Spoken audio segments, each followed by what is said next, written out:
Bottom to the top hoops, what we like to do is we like to basically put you on to what's going on. Creating highlight reels, what we are setting the platform up for. Kids that are not on the radar, where we can give them a look and get them a look. All right? And log on to that bottomtothetop.hoops.com. Hey, what's going on? This is E. Jones, Bottom to the Top Hoops from the Bronx, New York, sitting here with the PG, the general, my man Dre Barrett. What's going on, man? First of all, thanks for being on the show. Want to get into the whole story, the legend of Dre Barrett, what people know, and maybe some things that people don't know, and try to be able to educate some of the young student athletes here in New York and around the country. So, first of all, when did you first develop the love for basketball? Probably when I was like 3, 4 years old, honestly. My dad used to take me out the 131 Park. Okay. He used to go out there and play pickup. Every Sunday, Saturday and Sunday, I'd go out there and play. I'll be out there dribbling the ball, you know, on the sidelines. They had the little side hoops. And I always just loved going out there because he would be out there and he'd be playing. I didn't know what was going on. All I knew was that I was going to be able to dribble the ball. And you was with Dad? Yeah, and I was with him. So fast forward, when did you start playing organized basketball, and who was the first team you played with? When I was 8 years old, because it's funny, Artie Green used to play out there on 131 Park. Big shout out to Artie Green. People don't know Artie was a PG. Yeah, Artie was like fake Magic Johnson at the time. Yeah, so Artie used to always play out there. My dad played out there. My dad knew Ed Pickney, everybody that was from, you know, that whole Soundview, Monroe, Classic Point, you know, area. Stevenson Commons. Yeah, my dad went to Stevenson, so yeah, so he knew everybody in that, you know, in that area, so they would all play out there. And Artie was at the time, he was coaching and he was playing. Okay. Was he coaching at the Bay, Kibbs Bay? He was coaching at Kibbs Bay. So was you in the Hall of Fame? Yeah. So when I was 8, Artie had the program, the Saturday Sunday program, where, you know, it was like beginners basketball. But he was like, bring him out there. So my dad was like, you know what, I'll take him over there and see, you know. See what he can do. Yeah, see what he can do. And that's from there. I was 8, and they didn't have a team as far as like 10 and under. So I had to play 12 and under at 8. So I got out there. Artie was like, let him go, he could play. Right. So, but you had been playing before that, kind of like in the parks locally? Yeah, in the parks, but it wasn't nothing serious. Whistle. Yeah, I was never under the whistle. I just go out there in my neighborhood, just play outside. Nothing really crazy. So, I don't know, so you're going to have to refresh me on the time. I'm gonna tell you the first time I saw you. UMass camp. Oh, wow. Right. So, right. Yeah. UMass camp. I was with Dana at the time, and Dana was at UMass, and they was popping at the time. And I remember Calipari's coaching. Yes, yeah. And I remember seeing you had on gaucho shorts, and you was just running through everybody, and I'm on the other court, and I'm looking, and now people started gravitating to this court because they, look at this little dude, he's out here, he's nice, whatever the case. How old were you at that time? I had to be probably 11 maybe. And were you playing with the Chos? I was playing with the Chos at the time. They had brought us up there for the camp. Okay, so it was a few of y'all. Yeah, it was a few of us. I remember Vaughn Hunter was there. It was a lot of guys from the Gauchos, younger kids, and they brought us up to UMass camp. But I know after that was over, it was some people pulling you to the side. Like, I went to camp with Tony Childs, and that was at Eastern Invitational. I might have been in the 6th or 5th grade, and that was like my first like camp. Like I went to like a couple of other like Knicks camps and things like that, but mainly I was playing in Kibbs Bay. Okay. And Tony Childs was like, look, I got this camp. I'm taking Bernard Barrows. He had a few guys from All Hallows. Right. And he was like, I'm taking them up to the camp. So I'm just like, you know. I'll go. I'm like, free camp. And at the time, it was in Trenton, New Jersey. It was like going to like North Carolina or something. I'm like, yo, we going away. I'm telling my mom's like, yo, yeah, Tone's taking me to camp. I'm hyped. And then I get out there and I realized that it was like a big deal. Like it was camp where guys was going to college. Bernard Barrett at the time was probably one of the best ninth graders in the country. Yep. And for me, the experience of even seeing that, like how you said, people gravitated to the court. When I got there, Bernard Barrows was that guy. Everybody gravitated to the court. And they had me in the college division like the first day. Yeah, the first day. And mind, I'm like in the 6th grade, 6th or 5th grade. And I'm like watching, I'm like, damn, like everybody's coming to see this little dude. Like, and he out there killing. So he was nice. Yeah, and at the time, Bobby Hurley, everything, that was the big deal. Like Bernard playing as a freshman, varsity, everything. So I'm like, I'm looking at the stage, so I go play my game in the college division. I'm up there tearing it up. So they like, yo, at halftime of the game, they're like, yo, we gotta move you up. So now all my peers that's like 5th grade, maybe a little older, 6th, 7th, because at the time, the NBA was like high school. They was like, yo, you can't play. So 6th grade, you playing with the high school? They had to move me up to high school. So now, instead of me watching these dudes, now I gotta play. But they let me play both. They let me play college and NBA, but it was like, yo, this dude is like only in the 6th grade. What is he doing playing? You know what I mean? So you was in the 6th grade, you playing with the high school dudes. Now, what is it like when you playing at the high school level now as a 6th grader? I mean, for me, it just was, those guys was more physical than me, but I was so quick that they couldn't really get their hands on me. So I had to learn how to adjust and play. To the physicality. Yeah, that was it. But as far as skill-wise, I knew what I could get away with and what I couldn't get away with. And one thing I was always smart was with knowing when to give up that ball and when to shoot that ball. So that wasn't, I looked the part, it's just that I was just so small. You know what's funny, man? You have a point guard's mentality, and we'll get into that stuff later. But one of the things that you see that's missing with basketball in general, players have players are faster, stronger, more athletic, but that IQ piece is missing at the level of when you play, players like yourself. So when you speak to knowing when to give it up, when to shoot it, what you could get away with, you were thinking these things in 6th grade. What do you attribute that acumen of being able to understand basketball and having a high IQ? Where did you get that from? Playing in the park.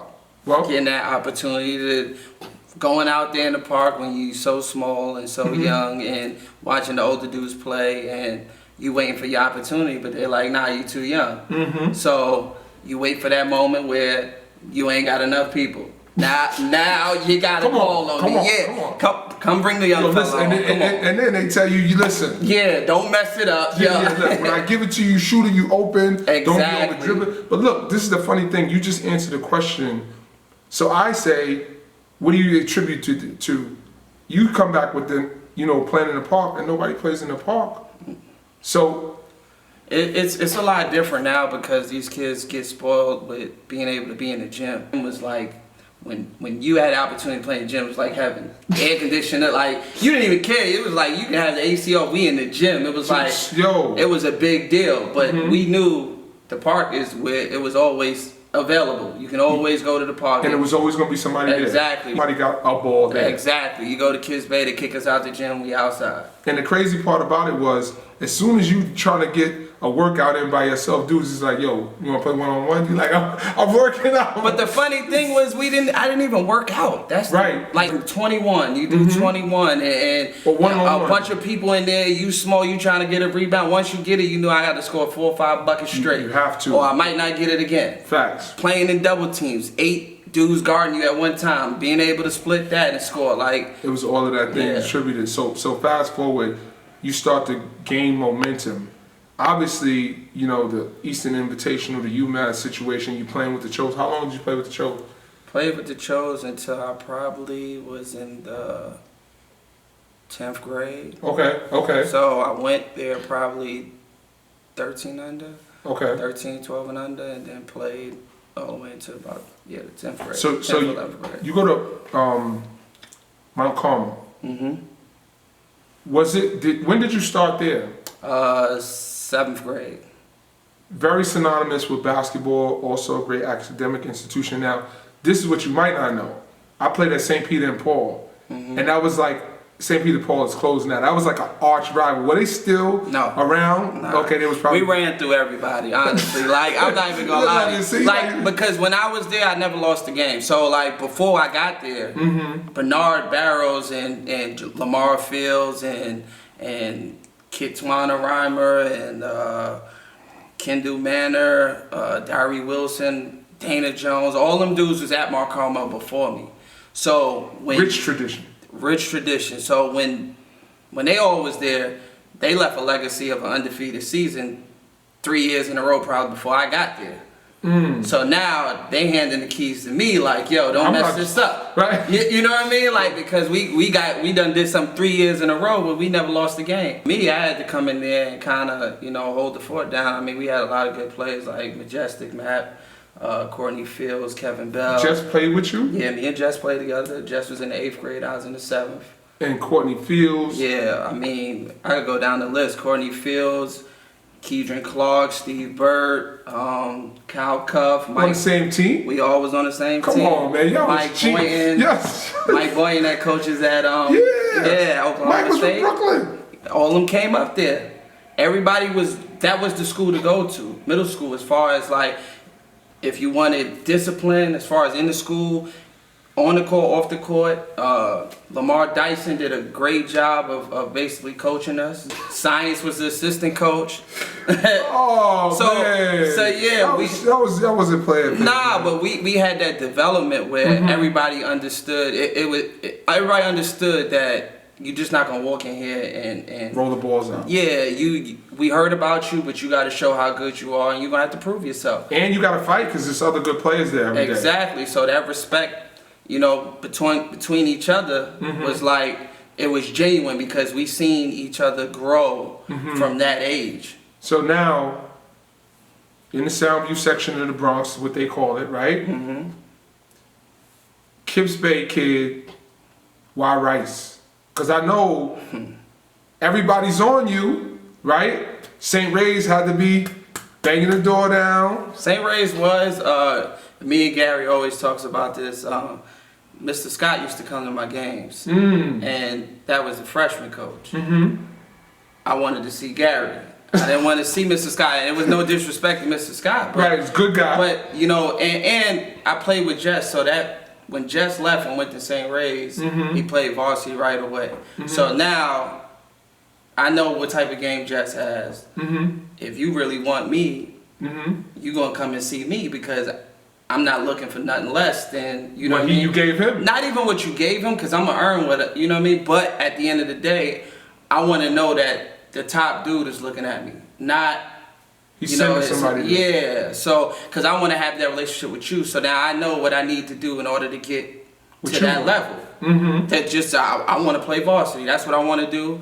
And if I'm not ready, we're going to have that conversation, and I know, but you know that that's my ultimate So in goal. your mindset, you was kind of a little bit more developed. It wasn't. Well, I'm saying, not every kid, so I went to St. Ray's, but I went to St. Ray's on a flyer. Like somebody was like, yo, come to St. Ray's. And I'm like, all right, cool. And the gouch was like, all right, we'll help you. But it was like, all right, I got to St. Ray's and I'm like, that's a lot of people here. But you was at Mount Carmel, so it was different. It was different. You saw something. Exactly. It was different mentality for me because I was probably one of the best 6th graders, 7th graders in New York at the time, 8th graders. They always talk about me and Oak Cook, and so at the time it was just mainly me and Oak Cook. Talik came along later, like in high school. Brown, yep. But between 6th grade, 7th grade, it was me and Oak Cook. So for me, all right, I'm probably one of the best in New York. And where does the best play at? Where do they go? I'm not trying to go and build my own thing. I want to go where the best is at and compete. Bishop Lachlan was a choice. Rice was a choice. St. Ray's was a choice.